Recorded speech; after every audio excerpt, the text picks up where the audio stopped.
안녕하세요. 정신 나간 어머님 때문에 이혼한 여성입니다.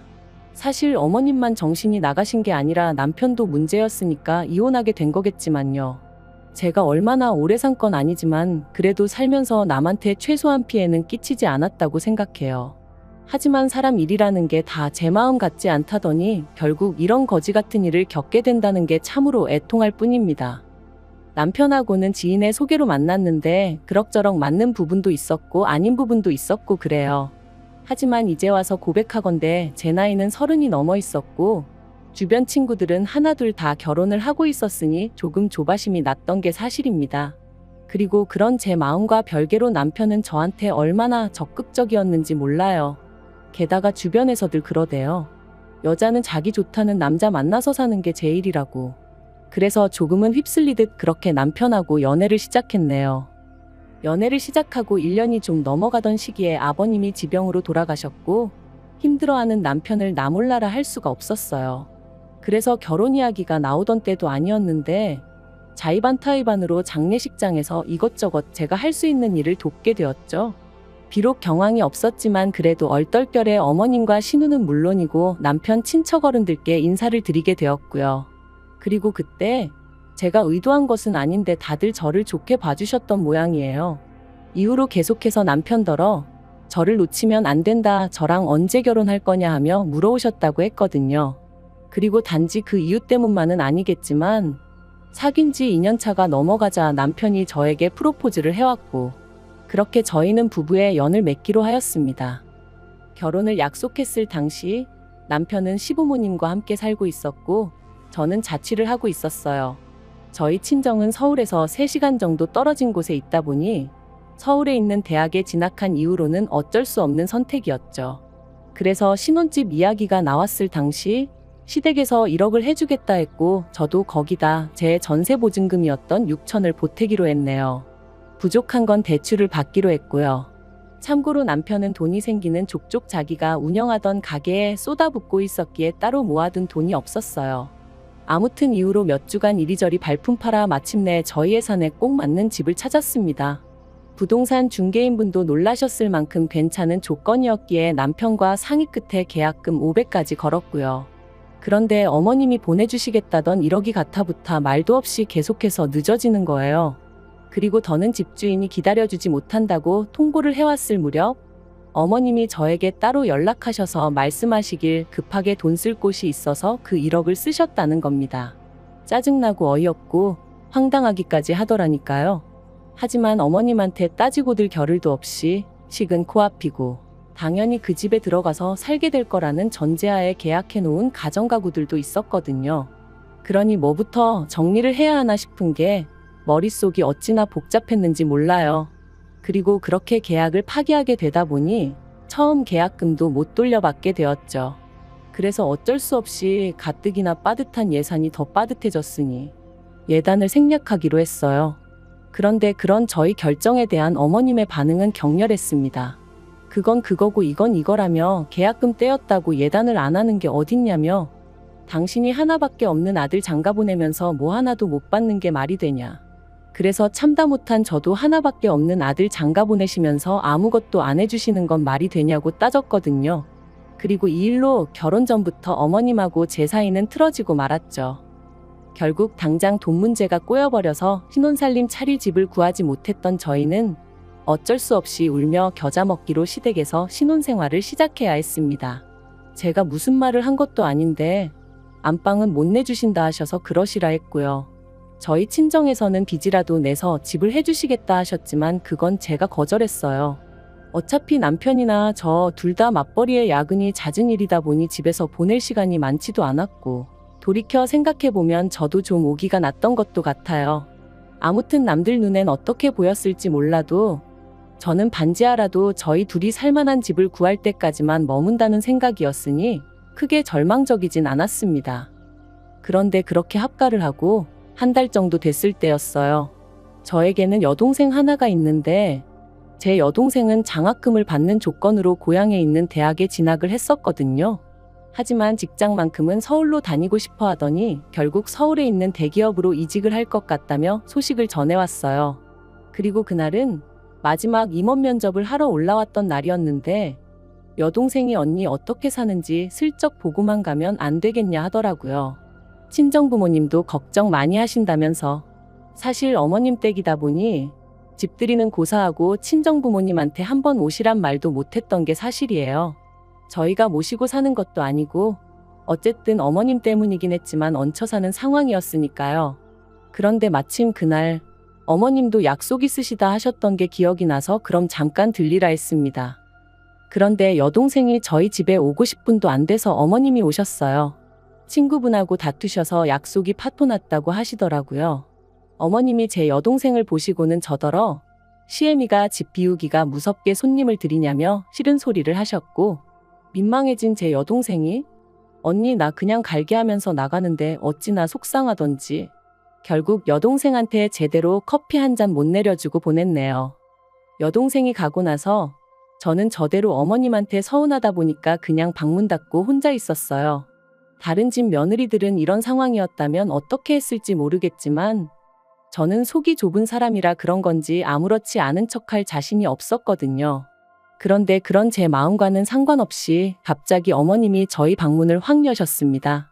그리고는 저더러 당신 방에 들어왔었냐는 거예요. 그래서 제가 거길 왜 들어가냐고 안 들어갔다 했습니다. 평소에도 어쩌다 빨래 정리해서 가져다 드릴 때 아니면 들어가는 일이 없고요. 그런데 어머님이 저더러 솔직히 말하라더니 당신 목걸이하고 반지가 없어졌다나요? 순간 이건 또 무슨 소린가 싶은 게 제가 어머님 목걸이하고 반지를 왜 가져가냐고 따졌어요. 그랬더니 그럼 맨날 화장대 위에 올려뒀던 게 어디로 갔겠냐며 그게 발이 달렸냐고 소리를 지르시는데 어이가 없었죠. 그래서 그걸 제가 어떻게 아냐고 그랬더니 너 그거 훔쳐서 네 여동생 줬지? 그러시는 거예요. 이땐 진짜 기도 안 차서 저도 제 동생도 보는 눈이 있고 취향이 있거든요. 해버렸어요. 그리고는 증거도 없이 저한테 이러시는 거 정말 실수하시는 거라고 소리를 질렀죠. 그리고 그때 남편이 집에 돌아왔습니다. 시계를 보니까 점심 장사 끝내고 브레이크 타임이라 들린 모양이더라고요. 어머님이랑 저랑 서로 핏대를 세우고 있는 걸 보고는 남편이 놀래서는 이게 다 무슨 일이냐길래 어머님이 내가 당신 물건을 훔쳤단다고 얘기하곤 주저앉아 버렸습니다. 그랬더니 남편이 어머님 떨어 정말이냐? 뭐가 없어졌냐? 증거 있으시냐 하고 묻대요. 그러니까 어머님이 억울하시다는 듯이 맨날 올려뒀던 게 저거 동생 왔다 가고 없어졌다고 지 동생 준 게 분명하다며 아이고 그러시는데 남편이 어머님더러 어디에 두셨었냐 다시 한번 찾아보자 하고 모시고 들어가더니 10분도 안 걸려서 찾았다 소리가 들려오더군요. 그리고 발견된 장소는 황당하게도 어머님 핸드백 아니었어요. 하지만 저를 더 열받게 한 건 어머님은 끝끝내 당신의 잘못을 인정하지 않으셨다는 거예요. 오히려 계속해서 당신은 당신 핸드백 안에 그것들을 넣은 적이 없다 하시며 제가 궁지에 몰리니까 몰래 집어넣은 거라는 말도 안 되는 억지를 쓰셨으니까요. 그리고 저는 그런 어머님의 억지에 정말 넌떨머리가 났어요. 그래서 그날 밤 남편에게 어머님이 제대로 사과 안 하시면 이 집에서 더는 못 산다 했습니다. 땅굴을 파고 들어가서 사는 한이 있어도 이 집을 나가야겠다고요. 그리고 일주일이 지나도록 어머님은 결국 사과하지 않으셨어요. 얘기를 들은 신우가 자기가 대신 사과하겠다 했지만 제 마음은 풀어지지 않았죠. 결국 보다 못한 신우가 어머님한테 저한테 사과하시라고 말씀도 드렸다는데 아무 소용이 없었고요. 그래서 결국 분가했어요. 저희 어머님요? 끝까지 미안하다의 밑자도 안 꺼내셨습니다. 오히려 당신이야말로 도둑고양이가 집에서 나가니 이제 맘 편히 두 발 뻗고 자겠다는 막말을 하시더라고요. 분가를 하고 난 이후로 저는 어머님한테 발길을 끊었습니다. 안부 인사도 드리지 않았죠. 막말로 저를 도둑엑스 취급하시는 분에게 제가 뭐 한다고 전화해서 아양을 떨고 찾아뵙고 그래야 하나 싶었거든요. 그런데 어머님이 이런 이야기를 친척분들에게 하고 다니시며 제 험담을 하셨다는 걸 알게 되었습니다. 남편의 사촌형이란 사람이 진탕 술에 취해 저한테 전화해서는 자기 이모 불쌍한 사람이라고 저더러 그러지 말라고 막말을 퍼부었거든요. 진짜 그때 제 기분은 안 당해본 사람은 몰라요. 그런데 저를 더 서럽게 했던 건 남편이 보인 태도였습니다. 제가 남편에게 도움을 구했거든요. 당신이 좀 나서서 해명을 해달라고. 우리 와이프도 지금 마음에 쌓인 게 있어서 그렇다. 남들은 모르는 사정이 있다. 이 정도로만이라도 얘기 좀 해달라고요. 하지만 남편의 반응은 자기도 중간에서 너무 힘들다는 거였어요. 저더러 굳이 노인네한테 사과를 받아야 직성이 풀리겠냐면서 그냥 대충 넘어가면 안 되겠냐고. 어머님도 속으론 미안해하고 계실 거라나요? 그래서 이후로는 시댁 쪽 사람들이 저에 대해서 어떻게 생각을 하건 말건 관심을 끊었어요. 어디서 개가 짖냐 하는 마음으로 마음대로 떠들어라 내버려뒀죠. 그러다 올 봄이었습니다. 어머님이 목욕탕에서 넘어지시면서 갈비뼈를 다치셨고 그로 인해 입원을 하셔야 된다더군요. 약간의 거동은 가능하신 상황이었지만 신우가 출근하고 나면 혼자 계셔야 하는 상황이었으니 차라리 병원에 계시는 편이 낫겠다 뭐 그렇게 얘기가 된 모양이 돼요. 그런데 황당한 건 남편이랑 신우가 저랑 어머님 사이를 뻔히 알면서 저한테 간병을 부탁하더라고요. 하루 종일 붙어 있어 달라는 건 아니었고 자기 둘이 들여다보지 못하는 시간대에만 와달라는 거였지만요. 어찌나 황당하던지 내가 여전히 화가 나 있는 걸 모르나 싶기도 하고. 그런데 또 한편으론 그래도 남편 어머니시고 어쨌든 몸이 아프시다는데 나 몰라라 하기가 마음에 걸리는 거예요. 그래서 어쩔 수 없이 알겠다 했네요. 병원에 갔더니 어머님이 저더러 누가 반긴다고 왔냐며 짜증을 내셨어요. 그리고 그런 어머님한테 저도 한마디 확 해붙일까 하다가 그냥 꾹 눌러 참았죠. 어머님 상대로 힘 빼기도 싫고 그냥 그럴 만한 가치도 못 느꼈다고 해야 할까요? 그래서 그냥 어머님이 뭘 하시건 간에 내내 하면서 자리만 지키고 있었네요. 어머님이 매점에서 뭐 사와라 하고 심부름 시키실 때만 빼고는 계속 어머님 옆에 붙어 있었고요. 그러다 어느덧 남편하고 교대할 시간이 되어 주섬주섬 제 짐을 챙기고 있는데 어머님이 또 황당한 소리를 하셨습니다. 당신 지갑이 없어졌다는 거예요. 거기에 돈도 뭐 50만 원이나 들어있었는데 이게 무슨 일이냐면서 저더러 또 너냐입니다. 황당하고 어이가 없어서 웃음이 다 나오더라고요. 그래서 제가 또 누명을 씌우시냐, 도대체 왜 그러시냐 하고 한마디 했네요. 그러니까 어머님이 누명 같은 소리 한다면서 저더러 이번엔 못 빠져나간다고 가만 안 두겠다나요? 그리고 그때 남편이 병실로 들어왔습니다. 그래서 제가 남편더러 어머님이 또 시작이시라고 내가 이번엔 어머님 지갑을 훔쳤대 하고는 웃었죠. 그랬더니 어머님이 또다시 아이고 아이고 하시며 제가 당신 지갑을 훔쳐간 것도 부족해 당신을 미친 X 취급을 한다고 억울하다시는 거예요. 나오지도 않는 눈물을 쥐어짜내시는 게 어찌나 가관이던지. 그래서 제가 어머님더러 제발 좀 생쇼 좀 그만하시라고 그랬다니까요. 그런데 그때였습니다. 짐 챙겨 나가려는 제 머리채를 어머님이 낚아채셨거든요. 그리고는 저더러 도망가지 말라는데 정말이지 머리가 뜯겨나갈 듯이 아픈 것도 아픈데 억울하고 쪽팔려서 눈물이 다 나더라고요. 그런데 어머님 맞은편에 계시던 여사님이 저희 어머님더러 몇 편 내가 노망났냐 하시며 아까 지갑 침대 밑에 넣어놓고 왜 생사람을 잡냐고 혀를 차셨어요. 놀란 남편이 어머님 침대 밑에 손을 넣으니 정말로 거기서 지갑이 툭 떨어졌고요. 그리고 그제서야 어머님이 제 머리를 잡고 있던 손을 놓으시고는 그게 왜 거기서 나오냐며 당신은 모르는 일이라고 딱 잡아떼시는데 정말 분하고 열받고 욕이 목구멍 끝까지 올라오더라니까요. 남편이 어머님더러 도대체 왜 이런 짓을 하셨냐 추궁했고 어머님이 하신 말씀은 정말 저를 소름 끼치게 만들었습니다. 남편도 신우도 당신 말을 믿어주지 않으니 제 본색을 드러내게 할 생각이셨다나요? 저는 거기까지 듣고는 뒤도 안 돌아보고 병실에서 나왔습니다. 그리고 1층 하단 벤치에 앉아 얼마나 울었는지 몰라요. 도대체 얼마나 제가 미우면 그런 계획까지 세우고 행동에 옮기실 수가 있나 싶은 게. 그리고 그날 저녁 남편이 신우랑 같이 집에 돌아왔어요. 그리고는 저를 보더니 오늘 일은 일단 미안하게 됐다고 하더라고요.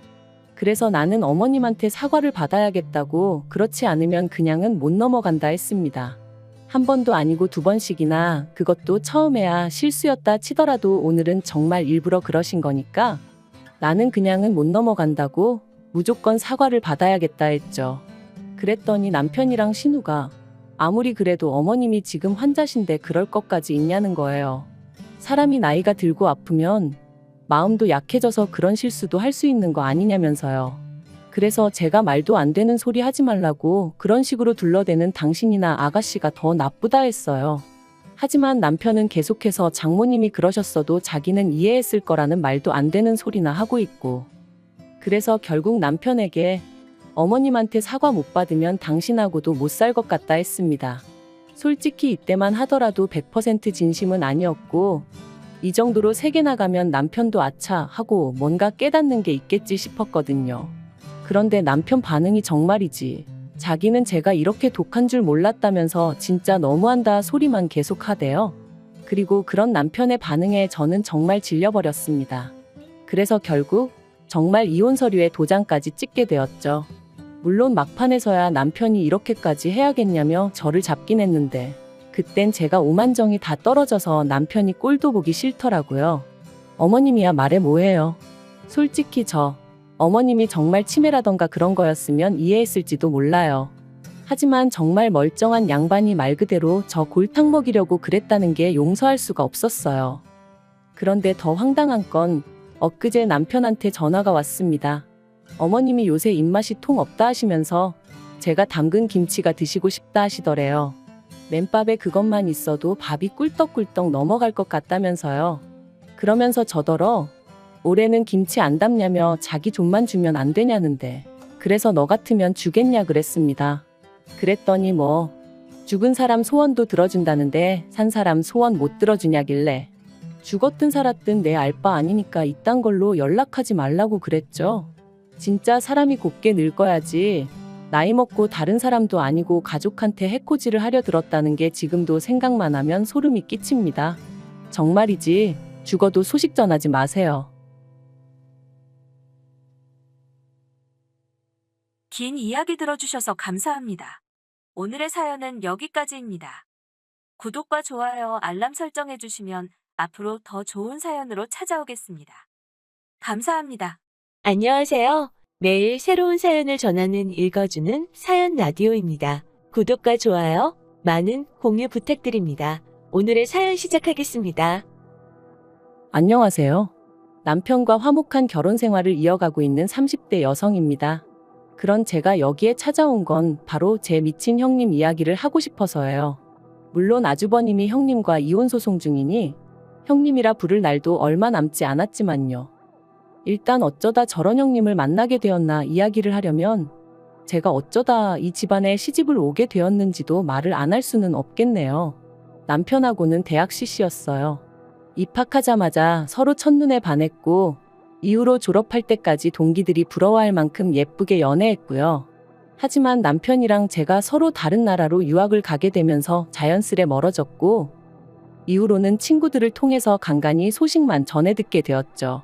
그러다 동문회에서 우연히 재회하게 되었고, 남편이 먼저 우리 그때 참 어렸다면서 연락을 해오기 시작했습니다. 그리고 저도 남편하고 워낙 좋은 기억이 많았어서 그런지 그런 연락이 싫지 않대요. 그래서 다시 연락을 주고받다가 연인 사이가 되었습니다. 그러다 결혼 이야기가 나온 건 저희가 연애한 지 2년째 돼가던 해였어요. 사실 양가에서는 이미 저희 둘이 연애한다는 걸 알고 계셨고 어쩌다 보니 왕래도 하고 있었거든요. 그러니까 어머님께서 먼저 뭐하러 시간을 끄냐며 서로 확신이 있으면 차라리 하루라도 빨리 식을 올리는 게 좋겠다고 하시더라고요. 사실 저는 친정어머니가 안 계세요. 제가 아주 어렸을 때 지병으로 돌아가셨고 이후로 아버지께서 혼자 저를 키우셨죠. 다만 아버지가 사업을 하시다 보니 저랑 많은 시간을 같이 보내주시지는 못하셨어요. 그래서 금전적으로 어려움은 없었지만 마음 한구석에 늘 외로움이랄까 그리움이랄까 그런 결핍이 있었네요. 그리고 이런 부분을 제 남편도 그렇고 시부모님께서도 알고 계셨거든요. 그래서 어머님이 저한테 마음을 많이 써주셨던 거고요. 그리고 이건 여담이지만 아버지의 사업체는 제가 물려받기로 되어 있습니다. 그래서 몇몇 친구들은 저희 어머님이 그런 것 때문에 잘해주시는 거 아니냐는 걱정도 해주더라고요. 하지만 결론부터 말하자면 저희 어머님은 결혼 전보다 결혼 후에 저에게 더 잘해주셨어요. 이제 진짜 당신 딸이나 다름이 없다 하시면서 말이죠.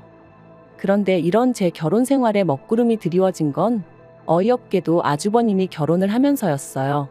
정말이지 어디서부터 어떻게 이야기를 해야 하나 싶은데, 일단 저희 아주버님은 성격이 좋게 말하면 유하고 안 좋게 말하면 물러터졌거든요. 하지만 아주버님 성격이 그런 걸 제가 뭐라고 할 건 아니었으니까 그저 옆에서 지켜보고 들려오는 이야기 들으면서 혀를 차는 정도였죠. 아무튼 그런 아주버님께서 결혼하겠다며 여자를 집에 데리고 왔다대요. 문제는 그 결혼 상대가 아주버님보다 나이도 6살이나 많고 직업도 변변찮았다는 거지만요. 아무리 사랑하는데 국경이 없고 직업에 귀천이 없다지만 저희 시부모님의 반대는 거셌습니다. 그 여자랑 결혼할 거면 연 끊자는 얘기까지 나왔거든요. 그리고 저희 아주버님 성격은 그런 두 분에 맞설 만큼 강단 있는 사람이 아니었어요. 결국 시부모님의 반대를 이겨내지 못하고 그 여자한테 헤어지자고 했다더라고요. 하지만 두 사람이 헤어지고 그렇게 상황이 마무리되었다고 생각했을 무렵이었습니다. 그 여자가 저희 시댁에 직접 찾아왔네요. 보기에도 불러온 배를 감싸 안고 말이죠. 이 일로 정말 시댁은 쑥대밭이 되었습니다. 시부모님께서는 원래도 마음에 안 들었는데 임신까지 했다는 사실에 아연실색하셨고, 아주버님은 그럼 어떡하냐, 그래도 내 핏줄은 내가 책임져야 되지 않겠냐, 불쌍한 여자다 그러고 있고, 저희 남편이 자기 형이지만 정말 미친 것 같다며 아주 절레절레 난색을 표하더라니까요. 하지만 이때도 저는 당연히 아무런 말도 하지 않았습니다. 의견이 없어서가 아니라 말 그대로 제가 나설 자리가 아니었으니까요. 그리고 결국 역시나 자식 이기는 부모 없다고 시부모님은 두 사람의 결혼을 허락하셨습니다. 사실 더는 반대를 하실 수가 없는 상황이었죠. 다만 시부모님이 지들 멋대로 하는 결혼인 만큼 아무것도 못 해준다 하시더니 정말로 아무것도 안 해주시더라고요. 그리고 이 일로 아주버님하고 형님이 크게 다퉜다고 들었어요. 물론 저나 저희 남편이 나설 자리는 아니라서 그냥 어렵네 하고 말았지만요. 한편 아주버님이 결혼하고 얼마 지나지 않아 어머님의 생신이었습니다. 그래서 저는 평소와 같이 어머님이 좋아하시는 호텔 레스토랑에 예약을 하려던 참이었어요. 제가 시집 온 해에 어머님이 그러셨거든요. 집에서 말고 어디 분위기 좋은 데서 식사하고 싶으시다고요. 그리고 사실 어머님 성격이 집에 손님 오고 그러는 걸 안 좋아하세요. 그리고 그 손님에는 아들 며느리도 포함이었습니다. 저희가 오면 옷도 신경 써서 입고 계셔야 하고 생리현상도 조심해야 하고 그런 게 불편하다 하시며 그냥 분위기 좋은 데 가서 다 같이 깔끔하게 한 끼 먹고 헤어지는 게 좋다 하셨죠. 그래서 시부모님 생신이나 가족 행사가 있는 날이면 늘 호텔이나 유명한 식당으로 가거든요. 그래서 이 이야기를 형님한테도 했는데 형님이 고집을 부리대요. 어머님이 그렇게 말씀하셨어도 그건 경우가 아니라면서, 그리고는 기어이 직접 한 상을 차려드려야겠다는 거예요. 그래서 그러면 형님은 그렇게 해드리시라 했어요. 저는 어차피 호텔 식대를 제가 낼 거니까 원래대로 호텔에서 모시겠다고요. 그런데 말도 안 된답니다. 당신이 윗사람이고 차려드리기로 정했으니 저는 자기 의견을 따라야 한대요. 그러면서 그게 윗사람에 대한 제 바른 자세라는데 황당하더라고요. 그래서 제가 솔직히 말했어요. 저는 찌개나 밑반찬처럼 간단한 음식은 할 수 있어도 시부모님 모실 만한 요리 실력은 없다. 그러자 형님은 마치 건수라도 잡았다 싶었는지 그러면 더더욱 배울 생각을 해야지 내 뺄 생각만 하느냐면서 자기가 저희 집에 와서 저를 가르쳐 줄 테니 배우라대요. 그래서 결국 울며 겨자 먹기로 그러기로 했죠. 그런데 이게 웬걸. 막상 저희 집에 와서는 형님이 이 집은 누가 해줬냐, 이 살림은 누가 해줬냐. 솔직히 지나치다 싶을 만큼 사적인 것들을 물어보는 거예요. 그리고 저는 딱히 숨길 일이라곤 생각을 못하고 사실 그대로 이야기를 했죠. 참고로 집은 양가에서 반반 부담해서 사주시기도 했고요. 그런데 반반이란 단어는 형님 귀에는 들리지가 않은 건지 해놓고 사는 게 이렇게 다를 수가 있냐며 불편한 티를 내대요. 괜한 소리를 했나 싶은 게 얼마나 찜찜했는지 몰라요. 그뿐만이 아니었습니다. 굳이 음식을 가르쳐주겠다고 없는 시간까지 비워놓게 만들더니 정작 가르쳐주고 간 건 하나도 없었어요. 그래놓고는 인터넷에 보면 다 잘 나와 있으니까 어머님 생신 당일날 저더러 갈비찜에 잡채에 이것저것 해오라나요? 그런데 거기서 끝이 아니라 시댁으로 바로 가면 안 되고 자기가 먼저 한번 확인을 해봐야 한답니다. 어머님 상에 올릴 만한 건지 아닌지 검사를 해야겠다나요? 그래서 결국 제가 고민 끝에 어머님께 전화를 드렸어요. 그리고는 형님이 어머님 댁에서 생신을 축하드리자고 하는데 어머님은 알고 계신지 물었죠. 그리고는 제가 너무 요리도 못하고 하는데 형님이 이것저것 해오라고 하셔서 걱정이란 얘기도 했어요. 그랬더니 어머님께서 대번에 왜 당신 의견도 묻지 않고 그런 계획을 세우느냐며 싫다고 하시대요. 그리고는 전처럼 호텔에서 먹자셔서 결국 그러기로 했어요. 그리고 어머님 생신 당일 결국 전과 마찬가지로 호텔 레스토랑에서 모였습니다. 모두가 화기애애한 분위기 속에 형님만 안색이 좋지 않았죠. 그리고 그런 모습을 보고 있자니 솔직히 좀 찜찜하긴 했어요. 하지만 제가 형님 기분을 맞춰줘야 하는 건 아니잖아요. 아무튼 식사를 마치고 디저트를 기다리면서 어머님한테 생신 축하드린다는 인사와 함께 준비했던 선물을 드렸습니다. 어머님이 예전에 제 핸드백 보고 너무 예쁘다고 하셨던 게 기억이 나서 같은 브랜드에서 좀 더 어른들이 편하게 드실 수 있는 걸로 샀거든요. 명품이니까 조금 비쌌고요. 하지만 제 기준에 무리 없는 선이었고 제가 해드리고 싶어서 산 거였으니 크게 문제될 건 없었어요. 무엇보다 어머님이 제 선물을 꺼내보시고는 너무 좋아하셔서 그것만으로도 소위 돈 쓴 보람이 있다 싶었죠. 그런데 그때 형님이 저더러 잠깐 나와보라는 거예요. 이 분위기, 이 타이밍에 싶었지만 당장 제가 안 간다고 하면 분위기가 더 안 좋아질 것 같아서 양해를 구하고 형님을 따라 나갔습니다. 형님이 저를 화장실로 데리고 가서는 지금 뭐 하자는 거냐고 따지더군요. 그래서 제가 뭐가 문제냐니까 자기가 그때 분명히 선물은 20만 원 안에서 살 거라고 했던 거 기억 안 나냐는 거예요. 그래서 기억하고 있다고. 하지만 그건 형님이 그러신다는 거였지 저랑은 상관없는 이야기 아니냐 했습니다. 그랬더니 형님이 지금 자기 엿먹이는 거냐면서 자기가 20만 원짜리를 한다고 했으면 저도 그 정도 선으로 맞추는 게 기본 상식 아니냐고. 그런데 보란듯이 비싼 핸드백을 사서 내놓는 거 그거 지금 자기 가지고 노는 거 아니냐대요. 이게 그 말로만 듣던 자격지심인가 싶은 게 황당하기 짝이 없더라고요. 그래서 무슨 오해가 있으신가 본데 저는 형님을 곤란하게 만들 생각은 쥐꼬리만큼도 없었다 했습니다. 하지만 형님은 계속해서 저더러 그 핸드백을 사온 저희가 뭐냐 따지더니 급기야는 동서 혼자 어머님한테 예쁨 받으면 좋냐고 시비를 거는 거예요. 정말이지 말이 통하지 않는다는 게 이런 거구나 싶었죠. 그래서 제가 형님은 형님이 하고 싶은 만큼 하면 되는 거고 나는 내가 하고 싶은 만큼 하는 거라고 그뿐이다 했습니다. 한편 자리로 돌아와 마저 디저트 먹고 그렇게 어머님 생신 축하 자리는 좋게 마무리가 되었어요. 그리고 집으로 돌아오는 길에 남편이 아까 형수랑 무슨 이야기를 그렇게 했냐고 묻더라고요. 그래서 어머님 생신 선물 좋은 거 해드렸다고 욕만 잔뜩 먹었다니까 남편이 어이없단 표정으로 저를 쳐다보더니 너무 신경 쓰지 말라대요. 그래서 신경 안 쓸 거야 했습니다. 솔직히 제가 자기한테 돈을 빌려서 산 것도 아니고 제 돈 주고 제가 좋아서 해드린 건데 왜 욕을 먹었나 싶은 게 생각할수록 열받고 짜증났었거든요. 그런데 그날 저녁 다시 형님한테 전화가 걸려왔습니다. 그리고는 한다는 소리가 앞으로는 뭘 하던지 간에 자기하고 상의하고 허락을 구하라는 거예요. 그래서 제가 왜 그래야 하냐고 했습니다. 그랬더니 자기가 윗사람이니까 당연히 그렇게 해야 한다나요? 그래서 윗사람을 따질 거면 어머님이 제일 어른이시니 앞으로는 상의를 해도 어머님하고 하고 허락을 구해도 어머님한테 구하겠다 했어요. 그랬더니 저더러 어머님이 좀 이뻐라 한다고 눈에 뵈는 게 없냐는데 이건 무슨 동네 양아치도 아니고 말본새하고는 정말 수준이 하더라고요. 그래서 말 좀 가려서 하시라고 아무리 형님이라고 해도 지켜야 할 선이 있는 거라고 했죠. 그리고는 저도 분이 안 풀려서 하고 싶은 말이 있으면 생각 좀 정리해서 다음에 만났을 때 대놓고 하라고 그러고는 전화 끊어버렸네요. 그런데 그 일이 있고 정확히 3일 뒤였어요. 남편이 어쩐 일로 술에 잔뜩 취해서는 집에 들어온 거예요. 그래서 제가 무슨 일이라도 있었냐니까 너무 속이 상하고 괴로워서 그런다더니 자기가 어머님한테 들은 말이 있는데 물어도 되겠냐대요?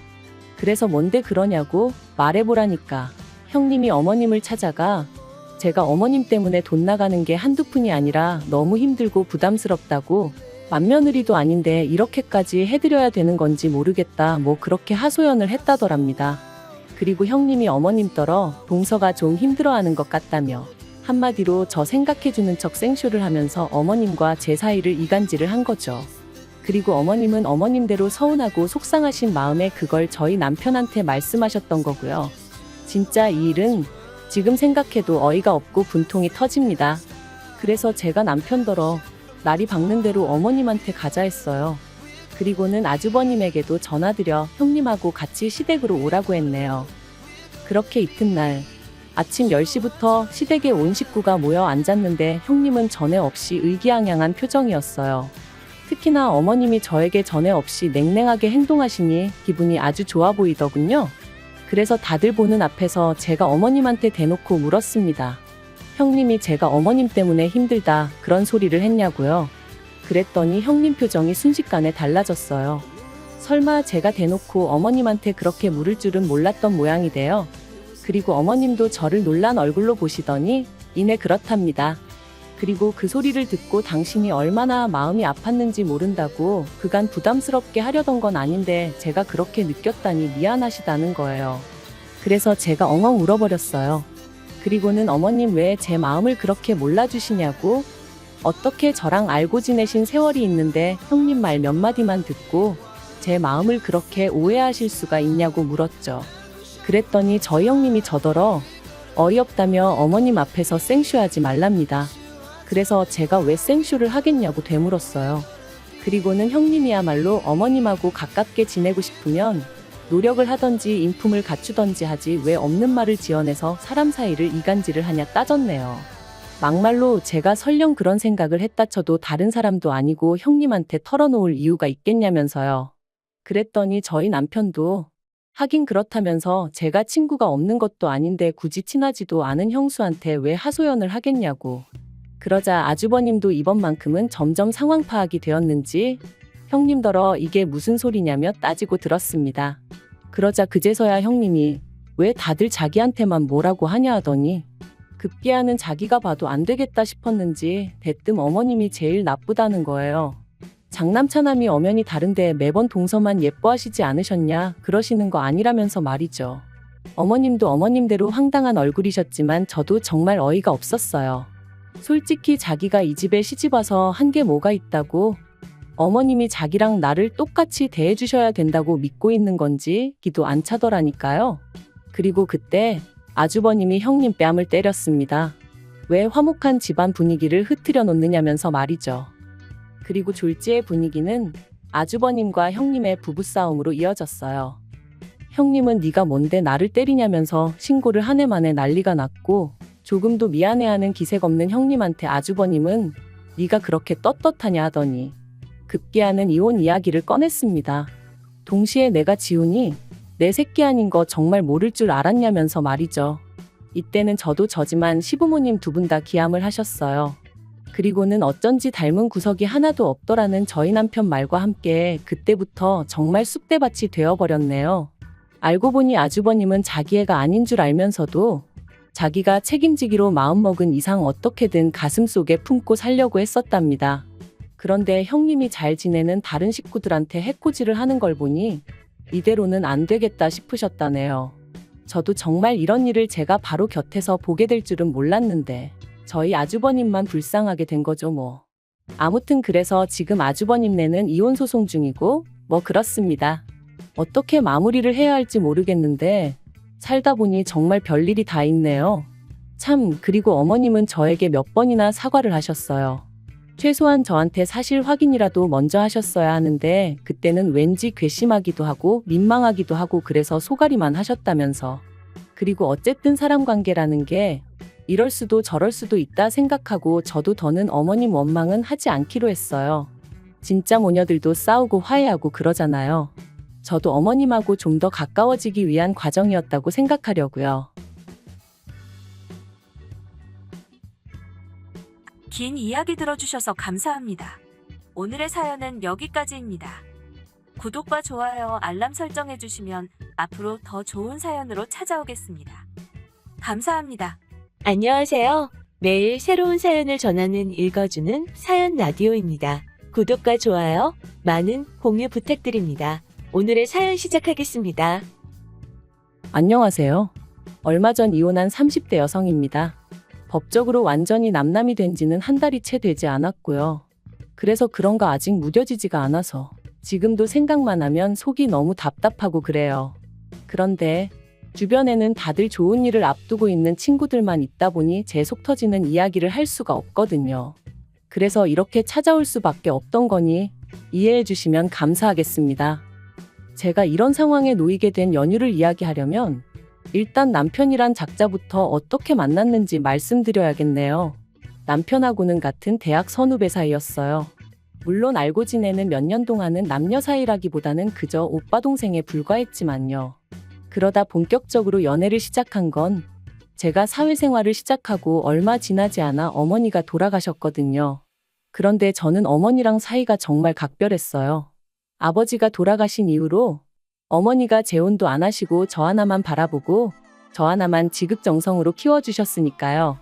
그래서 대학 졸업하고 어엿한 사회인이 되었을 땐 이제 제가 받았던 그 사랑을 돌려드릴 생각에 얼마나 기뻤는지 몰라요. 그런데 그렇게 어이없는 사고로 돌아가시고 나니 솔직히 별의별 생각이 다 들더라고요. 이런 말 뭐하지만 그냥 따라가 버릴까 하는 마음까지 들었다니까요.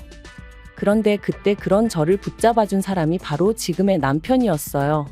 지금 돌이켜 생각해보면 그렇다고 뭘 얼마나 대단한 걸 해준 건 아니었지만 아침 저녁으로 제 안부 물어주고 저 힘내라고 출근길에 저희 집 앞에 들려서 커피 들려주고 그런 세심한 챙김에 제가 많이 의지를 하게 되었던 거죠. 그리고 이런 상황을 알게 된 외가 식구들이 좋은 사람 같으니 한번 만나보라대요. 참고로 아버지 돌아가시고 어머니가 저 키우시는 동안 외가 식구들의 도움을 많이 받았어요. 외삼촌의 도움으로 어머니는 계속해서 직장 생활을 이어나가실 수 있었고 외할머니가 건물을 어머니한테 일찍이 증여해 주신 덕분에 경제적인 곤란도 피해갈 수 있었으니까요. 그래서 외가 식구들이 남편을 좋게 평가하고 있다는 사실도 제가 남편과 교제를 결심하게 된 결정적인 이유 중 하나였답니다. 남편과는 이후로 3년을 만났는데 만나는 동안 드라마에서나 나올 듯이 격정적이고 불같은 사랑을 한 것은 아니지만 그래도 늘 한결같고 별탈 없는 날들이었어요. 그리고 그때도 저는 제가 가장 힘들었던 시기에 남편이 제 옆에 있어줬다는 것에 대한 고마움을 간직하고 있었기에 결혼은 당연히 남편이랑 해야겠다고 생각하고 있었거든요.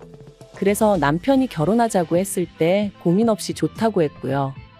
그런데 시댁에 인사를 드리러 갔던 날 솔직히 저는 여러 가지로 불편한 느낌을 받았습니다. 어머님 아버님 중 그나마 아버님은 워낙 말수도 없으셨고 그래서 잘은 모르겠지만 어머님은 아니셨어요. 남편이 말하길 이미 제 가족관계라던가 제가 처한 상황에 대해서 충분히 말씀을 드렸으니 껄끄러운 이야기는 안 해도 될 거라고 했었는데 어머님께서는 마치 아무것도 모른다는 표정으로 이것저것 저희 부모님에 대해서 물으셨으니까요. 특히나 일찍이 돌아가신 아버지에 관해서 물으실 때는 저도 생각지도 못했던 질문을 자꾸 던지셨는데 그럴 때마다 제대로 대답하지 못하는 제 자신이 얼마나 한심하게 느껴지던지요. 그리고 저희 어머니가 돌아가신 사고에 대해서 자꾸 물어보시는 것도 너무 불편했어요. 특히나 보상은 어디서 어떻게 얼마나 받았는지 그런 걸 물어보시는데 얼마나 껄끄러웠는지 몰라요. 그나마 남편이 뭘 그런 것까지 물어보시냐며 중재를 해주지 않았다면 정말 눈물 콧물 흘리며 뛰쳐나올 뻔했다니까요. 어머님은 저에게 부모님이 두 분 다 안 계시니 당신 아들은 처가가 없는 거 아니냐며 사위 대접도 못 받게 생겼다. 그게 생각만 해도 속이 상한다 말씀하셨고 지금 돌이켜보면 그런 말씀을 아무렇지도 않게 하셨던 어머님이 예의가 없으셨던 건데 왜인지 그때는 제가 괜히 죄송해서 몸둘 바를 모르겠더군요. 그리고 그런 분위기가 조성되면서 졸지에 남편이 손해보고 결혼한다는 식으로 분위기가 형성되었고 그렇게 얼떨결에 집도 차도 제가 해가게 되었습니다. 물론 집도 차도 전부 다 남편 이름으로 해야 된다는 어머님의 억지는 따르지 않았지만요. 아무튼 그렇게 신혼살림을 차렸고 남편과의 사이는 예전과 다를 바 없이 무난했어요. 하지만 그런 저희가 한 번씩 부딪힐 때가 있었는데 그건 바로 시댁 이야기, 돈 이야기가 나올 때였습니다. 특히나 어머님은 결혼 당시에도 말도 안 되는 혼수를 요구하셨는데 제가 들어드리지 않았거든요. 그랬더니 그때부터 걸핏하면 저희 집에 찾아오셔서는 말도 안 되는 트집을 잡기 시작하셨죠. 한 번은 제가 신혼이고 하니 좀 좋은 그릇을 써보고 싶은 욕심이 들었어요. 그래서 브랜드 그릇 세트를 장만했는데 그걸 굳이 저희 찬장을 다 열어보시다가 발견하시곤 이게 얼마짜리냐며 이런 거 남한테 보여줄 것도 아닌데 대충 쓰면 되지 돈이 썩어나서 이런 데다가 쓰냐. 또 제가 좋은 브랜드 가방이 몇 개 있었는데 그걸 어머님이 저 몰래 저희 드레스룸을 뒤지시다 발견하시곤 지는 아주 쌓아놓고 살면서 지 CM이랑 신우는 한 개를 안 사주냐며 제가 어머님과 신우 수준을 무시해서 그렇다는 억지를 쓰기도 하셨죠. 그리고는 어떻게든 제 걸 뺏어가려 하시는 걸 저도 목에 핏대 세워가며 안 된다고 막은 적도 있네요. 하지만 그래도 이때까지만 해도 또 시작이구나 하고 넘길 정도의 수준이었는데 지난 연말이었어요. 어머니가 돌아가시고 어머니 앞으로 되어 있던 건물이 저에게 왔는데 사실 말이 건물이라고 하지만 4층짜리의 소위 꼬마 빌딩이라서 제가 앉은 자리에서 떼돈을 벌고 그런 것은 아니에요. 그저 직장 생활로 버는 수입에 별도로 월세가 들어오니 조금 더 여유가 있는 정도였지요. 그런데 무슨 이야기를 하다가 그 월세 이야기가 나왔고 어머님이 제가 그 월세를 관리한다 하니까 그게 무슨 말도 안 되는 소리냐고 하시더라고요. 왜 월세를 네가 관리하냐 그러면 내 아들은 뭐냐 하시는데 저뿐만 아니라 이때는 남편도 황당함을 감추지 못하더라고요. 결혼 전부터 줄곧 제가 해오던 건데 그리고 건물이 제 거니 당연한 거잖아요. 하지만 이런 제 상식이 어머님께는 통하지 않았습니다. 어머님은 제가 남편을 무시하는 거라는 둥, 결혼했으면 공동재산인데 왜 저 혼자 독식하냐는 둥의 말도 안 되는 말씀을 하시며 저에게 화를 내셨으니까요. 그리고 이 일로 어머님과 제 사이의 감정의 골이 깊어져 연초까지 그 어떤 연락도 주고받지 않았죠. 설에도 찾아가지 않았어요. 아니 정확히 말하자면 어머님이 설에도 오지 말라고 하시더라고요. 제대로 반성하고 용서를 구할 것이 아니면 당신 눈에 띄지 말라면서요. 그리고 저는 반성할 일도 용서를 구할 것도 없었기에 어머님이 말씀하신 대로 찾아뵙지 않았던 거죠. 물론 남편은 그래도 그냥 말이라도 죄송하다 하면 될 거 아니냐 했지만 당시 제가 판단하기에 매번 말도 안 되는 어머님 말씀에 제가 조아리고 허리를 숙여대다간 평생 끌려다니며 살 것 같았거든요. 그래서 아니라고 안 가겠다 한 거였죠. 그런데 이때 저는 솔직히 남편이 제 입장을 이해해 줄 줄 알았어요. 남편 본인도 어머님이 억지를 쓰고 계시다는 건 알고 있었으니까요. 아무튼 그렇게 설 때도 찾아뵙지 않았고 한동안은 불편한 듯 편하게 살겠구나 싶었는데 4월의 마지막 주말이었어요. 평소와 다름없이 느지막이 일어나 간단히 점심 식사를 하려는 찰나였는데 현관벨이 울렸습니다. 그래서 밖을 확인하니 어머님과 신우가 와 있더라고요. 황당했지만 그렇다고 문전박대를 할 순 없었으니 얼떨결에 집 안으로 그 두 사람을 들였습니다. 그리고 집 안으로 들어오는 두 사람의 눈은 말 그대로 이것저것 훑어보느라 정신이 없었죠. 늘 그런 식이었으니 별로 놀랍지도 않았지만요. 아무튼 제가 주스 한 잔씩 따라주고는 어쩐 일로 오셨냐 물었습니다. 참고로 남편은 주말 아침마다 축구를 하러 갔기에 그때 집에 없었고요. 어머님은 주스 한 잔을 거의 원샷하듯 들이키시고는 당신이 곰곰이 생각을 해보셨다더니 말씀하시기를 제 건물 1층에서 신우랑 카페를 해야겠답니다. 당신도 집에만 있기가 갑갑하고 신우는 체력이 약해서 직장 생활은 어려워하니 이참에 두 사람이 같이 카페라도 해볼까 한다나요? 그리고 제 대답은 당연히 안 된다였어요. 일단 제 건물에는 이미 카페가 들어와 있었고 그 카페 주인은 사촌 동생이었거든요. 그렇다고 공짜로 하고 있던 것도 아니고 월세 따박따박 내가며 하고 있었고요. 하지만 어머님이랑 신우가 그 자리를 차지한다면 단언컨대 절대로 월세를 낼 사람들이 아니었어요. 가족이니 어쩌니 해가며 그냥 눌러앉을 게 뻔했죠. 그리고 카페 일이라고 성실히 할 사람들도 아니었어요. 특히 신우는 대학을 졸업한 뒤 아르바이트만 전전하며 지내는 사람이었는데 그나마 아르바이트도 한 곳에서 6개월 이상 한 적이 없었으니 아무튼 멀쩡히 장사 잘하고 있는 사촌동생을 두고 제가 그 두 사람에게 자리를 내줘야 할 이유라 아무리 머리를 쥐어짜내도 정말 요만큼도 떠오르지 않더라고요. 그래서 안 된다고 했습니다. 그랬더니 이제 이 일로 난리가 났어요. 어머님은 저더러 너는 CM이 알기를 뭘로 알길래 이거 하라 저거 하라 하면 한 번을 내하는 법이 없냐며 이래서 부모가 중요한 거다 가정교육이 중요한 거다 하시는데 어이가 없었죠. 그래서 저도 그럼 신우는 부모님이 두 분 다 계셔서 저러고 사냐 했더니 이제 내 딸이 뭐가 어때서 그러냐며 악을 쓰시더라고요. 그리고 이때는 저도 부모 어쩌고 하니까 솔직히 눈에 뵈는 게 없었거든요. 그래서 어머님 떨어 차라리 저한테 부탁한다고 사정이라도 하시면 모르겠는데 저한테 뭐 맡겨놓으셨냐고, 뭐가 그렇게 당당하시냐고, 동네 양아치도 이렇게 뻔뻔하게 돈 뺏으려 들지는 않겠다, 뭐 그런 식으로 비아냥거렸네요. 사실 돈 몇 푼 가지고 유세 부리는 게 얼마나 꼴값이고 우스운 일인지 아는데 자꾸 저를 무시하고 드니까 저도 그렇게 말이 나갔던 거죠. 아무튼 그러고 나니까 어머님이 저한테 쌍욕을 퍼부으시며 신우 데리고 나가셨어요. 하지만 끝난 줄 알았던 상황은 끝이 아니었습니다. 한동안 심장이 벌렁거리고 가라앉지 않고 있었는데 생각보다 일찍 남편이 들어왔어요. 그리고는 좀 전에 어머님이랑 통화를 했다며 저더러 어머님더러 돈 없으면 납작 엎드려 기라 그랬냐는 겁니다. 어이가 없어서 당신이 아는 내가 그런 말을 할 사람이냐 그랬어요. 그랬더니 그럼 뭐 어머님이 거짓말이라도 하셨다는 거냐며 이러나 저러나 제 잘못으로 몰아갔고요. 그리고는 급기야 남편이 어머님 기분 좀 맞춰드리고 살면 안 되냐면서 어차피 저는 어머니도 안 계신데 그럼 그냥 시어머니를 어머니다 생각하고 따르면 되지 않냐고 자기 어머니 그렇게 나쁜 사람 아니네 어쩌네 하는데 정말이지 뭐라고 말을 해야 할지 모르겠던걸요.